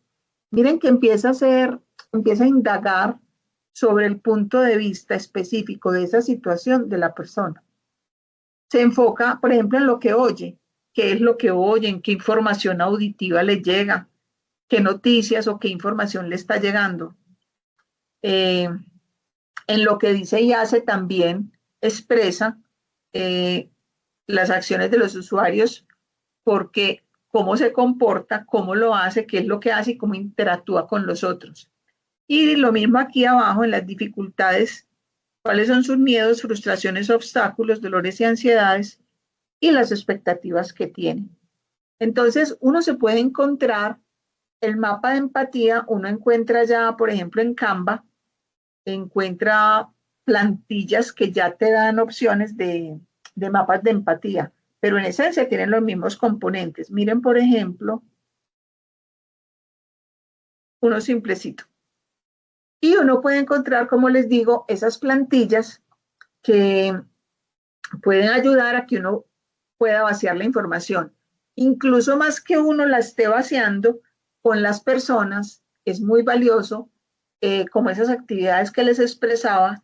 Esto, por ejemplo, para hacerlo sería ideal uno poder que las personas puedan pegar papelitos de colores, que puedan escribir lo que sienten, ¿cierto? Y que ellos mismos vayan armando su mapa. Y como les digo, tantas personas hay en un grupo que usted necesita analizar y puede que usted esté, todos estén abordando lo mismo, supongamos, sobre el puesto de trabajo, sobre el mobiliario del puesto de trabajo, y todos tendrán una mirada distinta. Entonces, esta es una alternativa para la cual era más complejo que hiciéramos el ejercicio. Voy a dejar de compartir. Que era más difícil hacer el ejercicio porque aquí no se puede disimular, o sea, no se puede, supongamos que yo hago el ejercicio con Benjamín o que ustedes dos entre compañeros lo hagan, tenemos que tener una situación muy específica por la cual indagar para ver cómo se está sintiendo el otro. Entonces, incluso pues lo quise dejar como para lo último, se los dejo ahí en la presentación va a estar, pero igual como les cuento, ustedes encontrarán que hay plataformas como Canva, donde hay distintos formatos, pero en esencia pues es el mismo, es el mapa, tiene ese contenido, pero gráficamente ya viene con unos recursos que les pueden ayudar a que lo puedan diligenciar. ¿Cuál es la idea? Que con ese mapa para la empatía usted va a sacar información que es subjetiva. Que posiblemente le ayude a uno a tomar decisiones que no sean las decisiones, lo que pasa es que ahí también empieza uno a necesitar el apoyo de otros profesionales, ¿cierto? Porque cuando uno aplica los instrumentos de ergonomía a los que conocemos, súbale, bájele a la mesa, hay unos asuntos que son de tipo físico que uno puede tomar decisiones, cambiar el ritmo, la frecuencia, cada cuánto hace la pausa, el tipo de mobiliario, las características de ese puesto de trabajo. Pero aquí, en ese cómo se siente, posiblemente uno tenga que acudir en la empresa al equipo de gestión humana o a los psicólogos, donde también vean ahí como una información valiosa para intervenir en las actividades que hacen las personas. Bueno, quisiera saber si tienen algún comentario a propósito de este diseño para la empatía, como otro recurso más subjetivo, pero que también con un enfoque de diseño puede ayudar a abordar una situación ergonómica como la que trabajamos nosotros.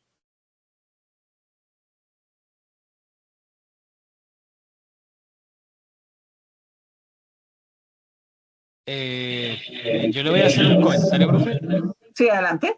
que me sentí como un poco identificado en una parte de la clase respecto al diseño de la empatía, porque en una de mis clases recuerdo nosotros hacíamos en terapia ocupacional deporte adaptado, ¿ya?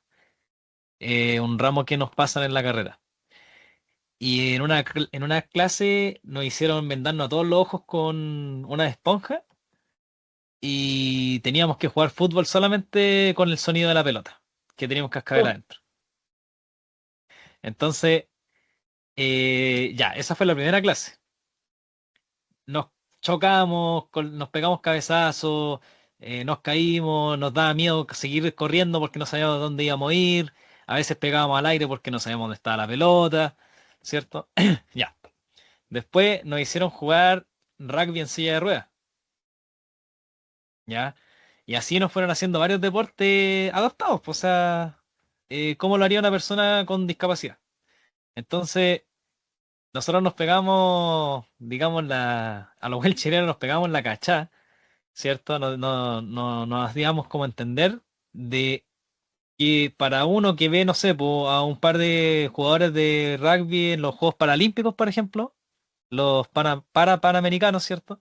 Sí. Oye, son súper expertos, qué sé yo, es súper fácil hacerlo, pero cuando uno está haciéndolo digamos, con la situación en la que se encuentran, realmente se da cuenta del esfuerzo que tiene que hacer, inclusive para alcanzar una pelota en silla de ruedas, porque la silla limita mucho el movimiento, sobre todo en los alcances funcionales.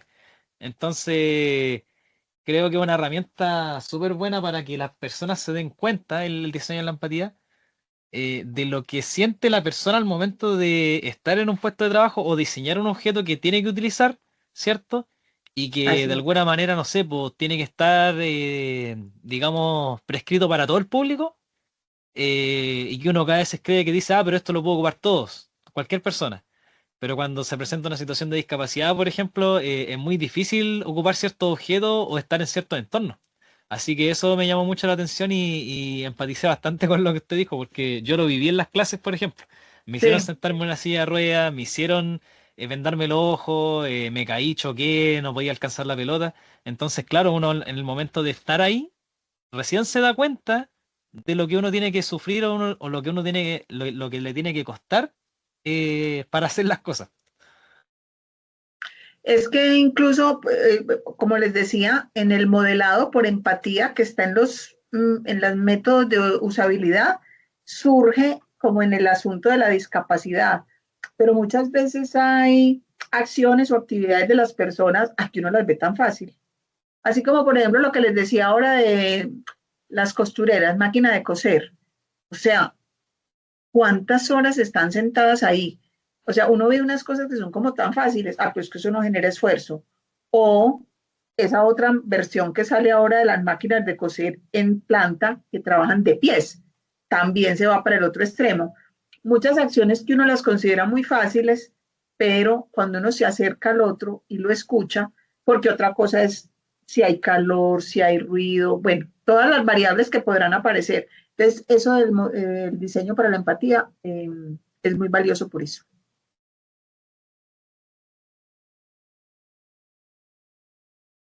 ¿Algún otro comentario?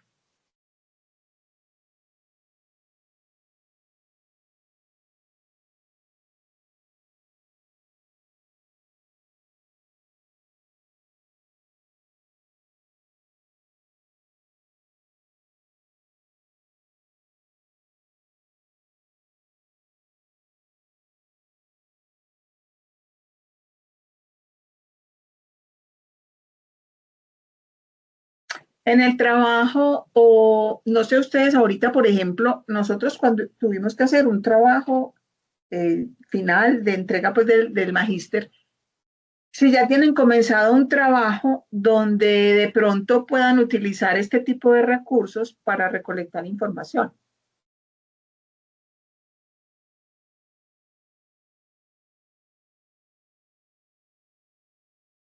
Sí, profe, yo por lo menos encontré una buena herramienta para recopilar información, sobre todo cuando uno hace una investigación con un grupo de personas amplio, igual sirve como para ver el puesto de trabajo y que se involucra muchas veces un mismo puesto de trabajo para más de una sola persona, entonces no todas las personas lo ven de la misma forma, el mismo puesto de trabajo, entonces igual es una forma de verlo como más empático, de ver cómo lo ve cada uno y sacar una conclusión al final.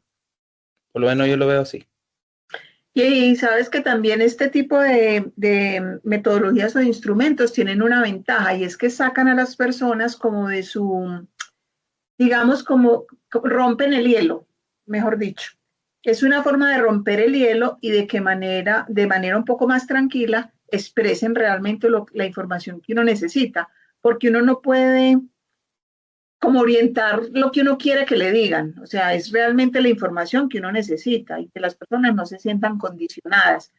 Cuando hicimos el trabajo de análisis de colchones y almohadas, eh, uno de los usuarios que nos parecía fundamental eran los vendedores, porque esta empresa tiene distintas formas de venta. Incluso hay unas zonas de la ciudad que van de puerta en puerta, o sea, eso todavía existía en ese momento, donde ofrecían los colchones. Hay otros que trabajan en el punto de venta de la empresa, pero hay otros que trabajan en, como decir, en Jumbo, en estas superficies de venta, grandes superficies, y son impulsadores de la marca.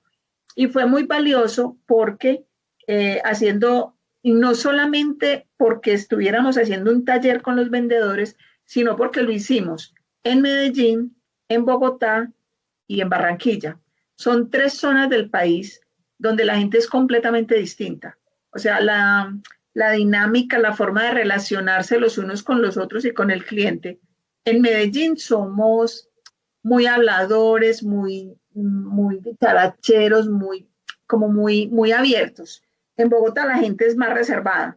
Y en la costa, pues obviamente en la costa son personas supremamente efusivas. Cuando nos acercamos a hacer ese taller con esos vendedores,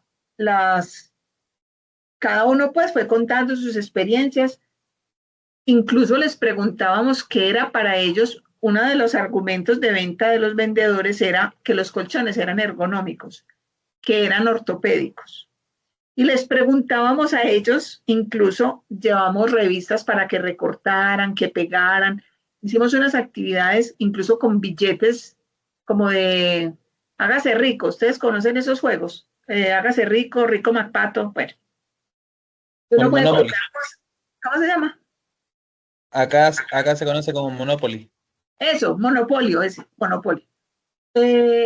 Donde ellos podían comprar también, pero con billetes de monopolio. Entonces era muy divertido porque ellos de todos modos contaban su experiencia y los poníamos a que no sabían. Entonces cuando ya los poníamos a escribir que era ergonómico o que era confortable o que era ortopédico, no sabían qué escribir. Pero ellos lo ven como argumento de venta y así vendían porque el ortopédico se ofrece como una promesa de venta, porque te prometen que, como si te fuera a arreglar un problema que tú tienes. Entonces ahí es donde empieza el poder de la palabra y el tema del marketing, en este caso. Y fue muy divertido porque entonces los pusimos a vender, a sacarlos de contexto. Ellos venden colchones y almohadas, pero los pusimos a vender un morral. A ver con qué argumentos salían. Entonces, ellos se divirtieron, los sacamos de contexto, los cuestionamos y nos dio también información, porque si es una empresa que vende un producto que es ergonómico, que es ortopédico, ¿cómo no está entrenando a su gente explicándole realmente eso qué significa? ¿Cierto? Entonces, y ese tipo de actividades participativas le dan a uno información muy valiosa.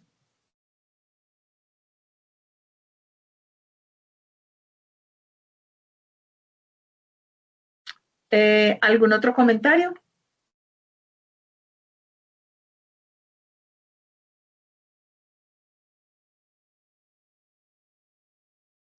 Entonces, ahí en la presentación, que se las,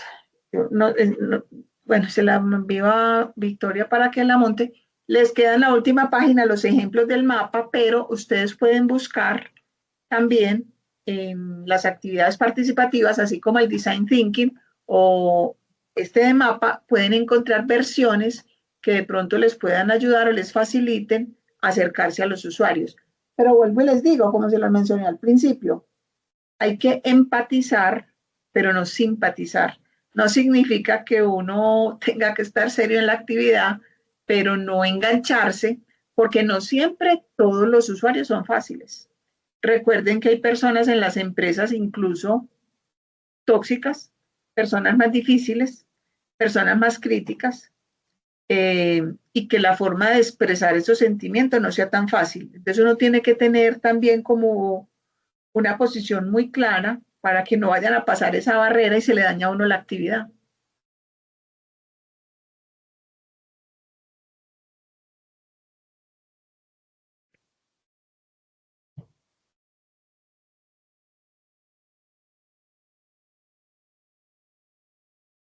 Ay, tenías el libro.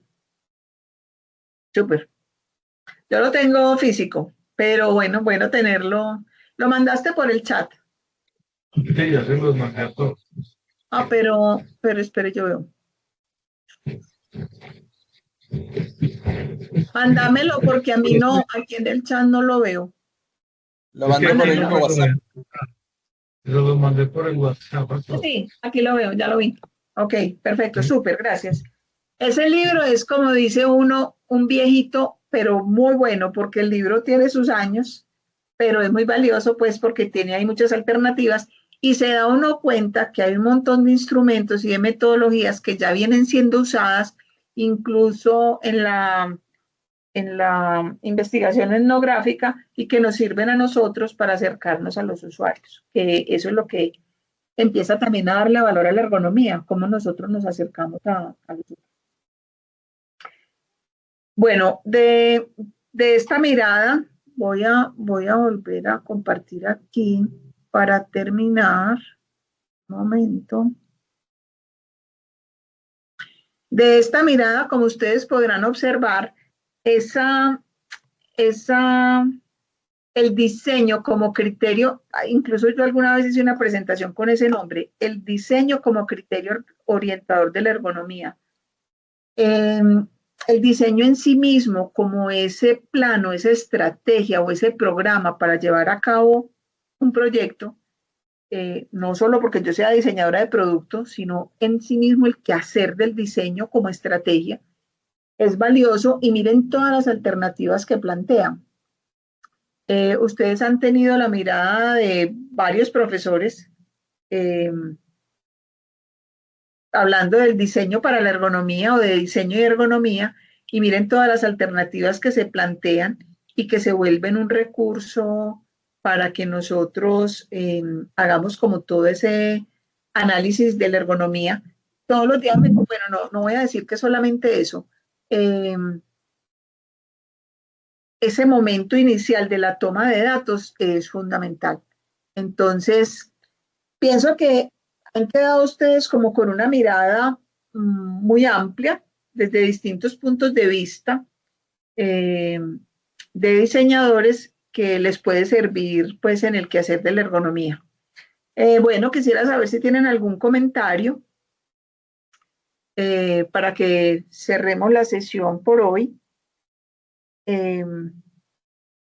¿Algún comentario, anotación sobre el curso o sobre estas metodologías?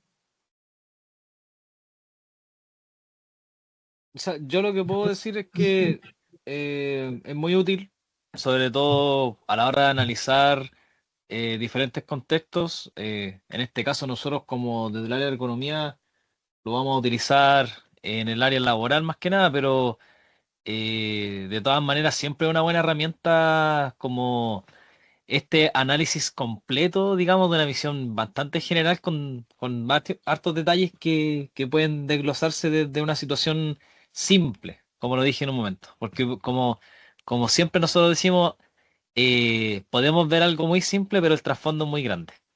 Y yo creo que de eso se trató esta clase, por lo menos lo que yo pude entender de que de algo que uno ve tan superficial puede desglosar algo tan profundo y tan, digamos, hacer un análisis tan completo sobre las cosas que se pueden mejorar, de cómo interactuar con las personas, ¿cierto? Cómo concientizar a las personas sobre cómo diseñar un puesto de trabajo, un espacio, un objeto, etcétera. Así que yo por lo menos el comentario de agradecer nomás la información y obviamente el aprendizaje que me queda por este tipo de situaciones y de materia, ¿no? Así que muchas gracias, profe, por mi parte. A ti, Lucas, muchas gracias.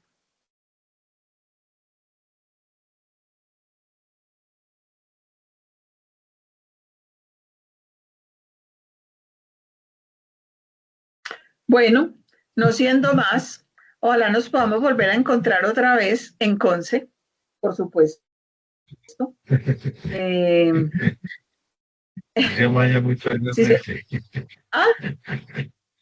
Se llama ya mucho allá, Merce. No, sí. Amo el campanil. Bueno, sí, lo mejor. Yo sí, es mi tercera alma mater. Bueno, muy bueno. Entonces, muchas gracias. Fue muy bueno, fue muy completo, muy bien. Muchas Bueno, gracias. a ustedes también, y Sí. cualquier cosa, tienen mi correo electrónico, cualquier inquietud me escriben. Muchas gracias a ustedes. Muchas gracias, profe, Merce. esté bien. Feliz noche. Gracias, profe. Muchas Que les gracias, vaya profe. muy bien. Gracias.